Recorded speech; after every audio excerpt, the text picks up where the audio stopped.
Mirëmëngjes Bledar. Mirëmëngjes. Faleminderit që pranove ftesën për të qenë pjesë e kontaktit të mëngjesit. Në fakt jemi në shtator, edhe pse tani më e dim që sezoni turistik është zgjatur, edhe temperaturat nga ana tjetër po na ndihmojnë që për të gjithë ata që mbase nuk kanë patur kohë për të pushuar të shkojnë të pushojnë tani. Në një konvështrim dhe në një optikë kështu të përgjithshme. Si ka qenë ky sezon turistik? Si që e para se vete, si është mbi e test, por më vjen keq që një pjesë e mirë e operatorëve turistik nuk po mbijetojnë dot. Nuk mund ta them shifra fikse, por pjesa dormuese vërtet nuk po mbijetojnë dot. Një pjesë e vogël është që po mbijeton, që thjesht po mundohet të mbijetojë, jo se po mbijeton. E kuptoj. Në çfarë aspekt po mbieton? Normalisht e dim tani më që keni patur dhe keni shumë probleme edhe sa i takon transportit që bëni, po ideja është ku qëndron problemi më konkretisht dhe tani më që pjesa më e madhe e verës ka kaluar, ishte në pritshmërinë tuaj ajo që ka ndodhur gjatë gjithë verës, pra njerëzit që e kanë frekuentuar vendet bregdetare? Me çfarë do pritësh këtë vit, me çfarë ndodhi këtë vit, ne jemi të lumtur që jemi gjamja para në kryesore. Për sa i përket pjesës së punës së turizmit, incoming po thaj se s'ka punuar fare. Një maksimumi 5%, 10%. Për sa i përket outgoing, ka lëvizur në vende të reduktuara. Nuk ka lëvizur në gjithë Shqipërinë apo ashtu si mund të ishte duke u lëvizur. Ashtu. Më thënë keni qenë në rregulla shumë strikte. Numri i vizitorëve nga ana tjetër Bledar, çfarë mund të na thuash këtë vit? Ka qenë më i ulët?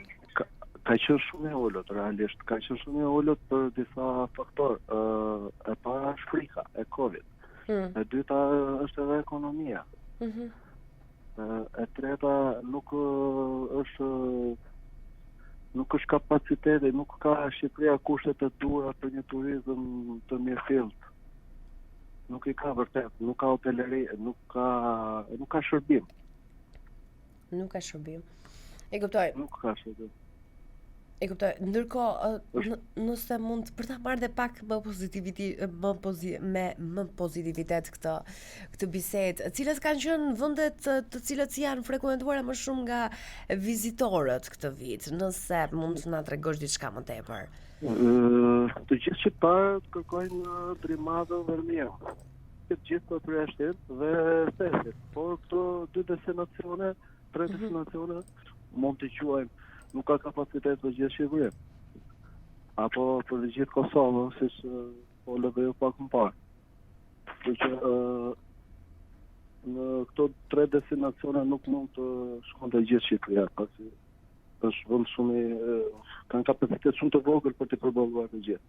Ndërsa në udhëtimet që keni bërë këtë vit, kam përshtypjen që pushuesit dhe ato pra që kanë preferuar të zgjedhin ju, i kanë zbatuar rregullat sa i takon Covid-19 dhe e keni pasur të vështirë, sepse ne shqiptarët e kemi pak të vështirë të mbajtjen e maskave. Bledar, nuk e di si të duket ty. Absolutisht e vështirë është. I pjesë e mirë klientët tanë janë të ndërgjegjësuar për atë që po ndodh. Mund të quajmë në 10%. 10% përveç se stafit ton, si guida apo shoferi apo grupet që kemi në terren, që i kanë ndjekur nga mbrapa klientët për pjesën mund të quajmë për garancinë atyre. Jo thjesht për maskën apo për dezinfektimin e duarve. Jo thjesht të duhet bërë, po në të vërtetë e kanë kuptuar thuaj. Të jemi realist, në 10% mendoj që e kanë kuptuar. 10% që pastaj ndikon të adoleshentët e njerëzit që shpërfillin. Duket akoma si shaka, nuk e marrin serioze. E vërtet. Mirë, Bled, duke marrë parasysh vitin që kemi lënë pas.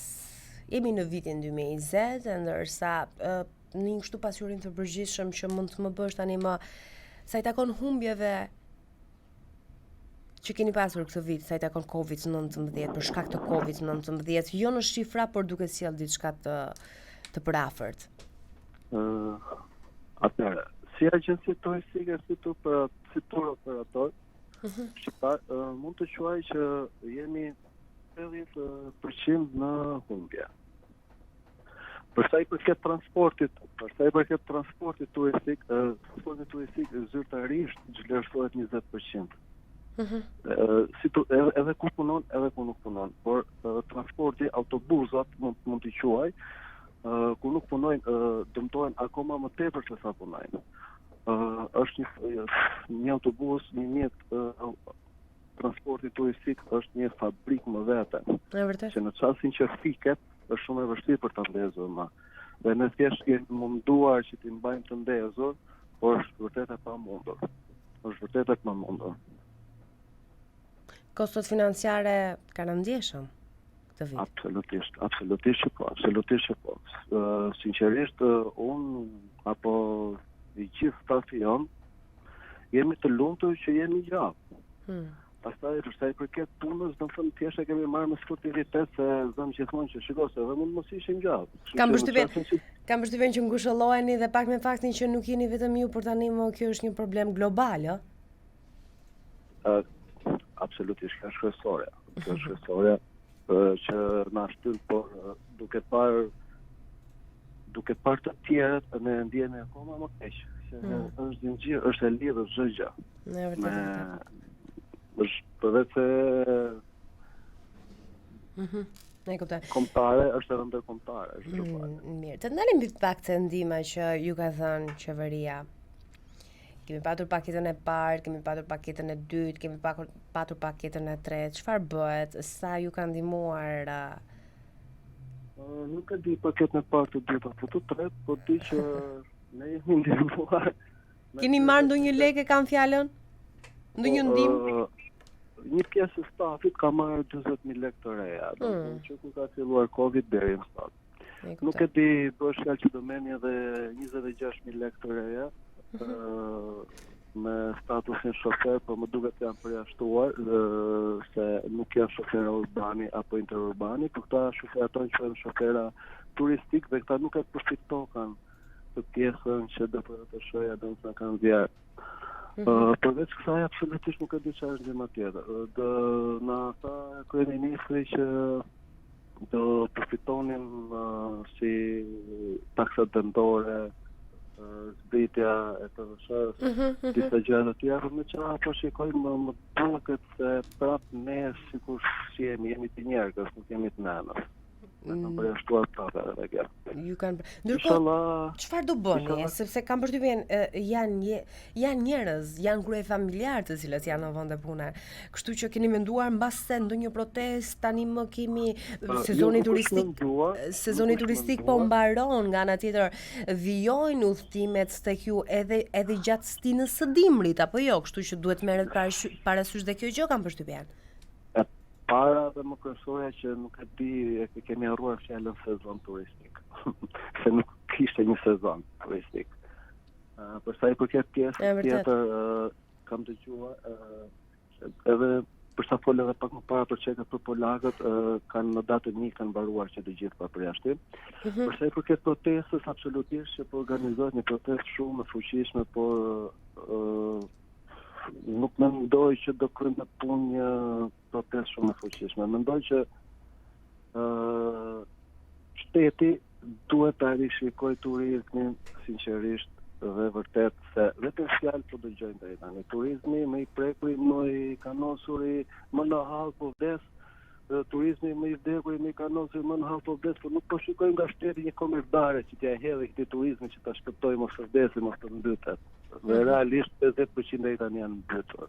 Dhe vjen vërtet keq për stafin tonë që ishin X persona të trajnuar ndër vite dhe ne as 20% të stafit nuk e kemi, 60% kanë ndërruar drejtim. Nga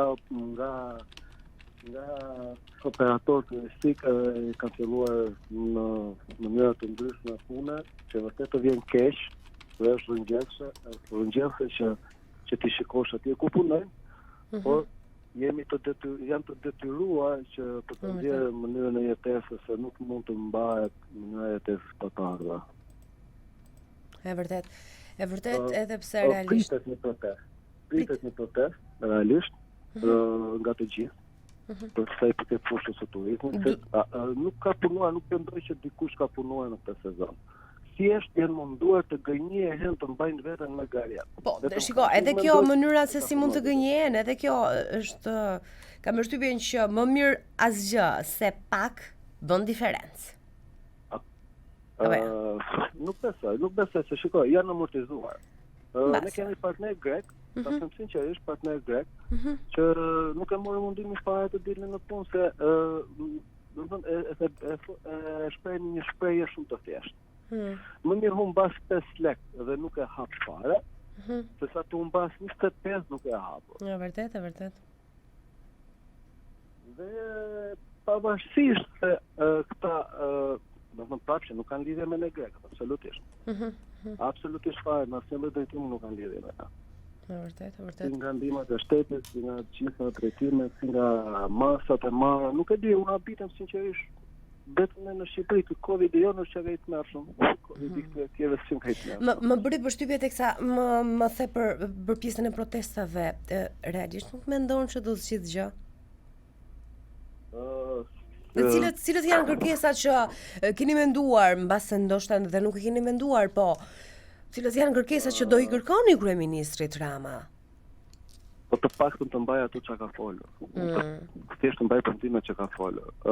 Nuk mendoj që, a di pse nuk mendoj unë personalisht se do zgjidhë gjë kjo lloj proteste që po pritet të filloj.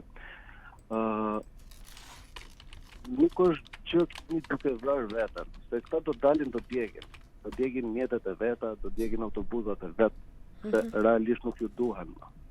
Disa autobusat nuk kanë për të ndezur më ndonjëherë. Dhe janë vlera të cilat njerëzit i kanë blerë me kredi, do ishte fjala më e mirë, ta them sinqerisht, dhe me lumtura fjala me kredi, po i kanë blerë me lek me fajde. Dhe nuk ndezin më ato mjete, sinqerisht nuk ndezin më se si kanë ndezur, u bën disa muaj që ata nuk i kanë ndezur, dhe siç edhe pak më parë autobusi është një fabrikë që po nuk u ndes për një kohë, është shumë e vështirë ta kthesh më në punë. Dhe në çastin që këta do fillojnë do djegin autobusat apo ku diun se çfarë do bëjnë, nuk më duket shumë, thjesht do më duket për botën. Do të thotë se do ta vrasin akoma në këtë shprehje. Mbase është dhe një formë revolte kjo. Mbase nuk mund të zgjidh asgjë kjo pjesë të djegurit të urbanëve, po nga ana tjetër është një formë revolte, është një ulërim e madhe. Realisht, kjo është vdekje. Dhe vetëm në një vdekje mund të ndodhin gjëra të tilla. Vërtet. Realisht, një pjesë e mirë nuk kanë sinqerisht bukë në shtëpitë e tyre. Nuk kanë absolutisht, domethënë, shpreha nuk kemi bukë është e lehtë, po ta shikosh vërtet me sy të tu, nuk kanë vërtet çfarë të konsumojnë.